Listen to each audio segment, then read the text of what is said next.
উহুদ যুদ্ধের ময়দানে আনাস ইবনে নজর রাদিয়াল্লাহু তাআলা আনহু যখন দেখলেন মুসলমানরা বিপর্যস্ত, তিনি চিৎকার করে বললেন, ওহে মুসলিমরা, নবীজি যদি শহীদ হয়ে থাকেন তবে তোমরা বেঁচে থেকে কি করবে? চলো আমরা সেই পথে মরি। সাদ ইবনে মুয়াজ রাদিয়াল্লাহু তাআলা আনহু তাকে বললেন, কোথায় যাচ্ছ আনাস? তিনি বললেন, সাদ, আমি উহুদের পাহাড়ের ওপার থেকে জান্নাতের ঘ্রাণ পাচ্ছি। এই বলে তিনি শত্রু বাহিনীর ভেতরে ঝাঁপিয়ে পড়লেন। যুদ্ধের পর দেখা গেল তার শরীরে ৮০টির বেশি তলোয়ার ও তীরের আঘাত। তার বোন কেবল তার হাতের আঙ্গুল দেখে চিনতে পেরেছিলেন।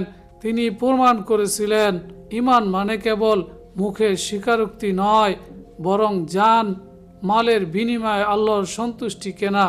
জিবরাইল আলাইহিস সালাম যেমন ঈমানের স্তর শিখিয়েছিলেন, আনাস রাদিয়াল্লাহু তাআলা আনহু তা নিজের রক্ত দিয়ে লিখে দিয়ে গেলেন। ঈমান যখন অন্তরের বিদ্যমূল হয় তখন মৃত্যুর ভয় তুচ্ছ হয়ে জান্নাতের আকাঙ্ক্ষা তীব্র হয়। মুমিনের মধ্যে এমন কিছু লোক আছে যারা আল্লাহর সাথে কৃত ওয়াদা পূর্ণ করেছে।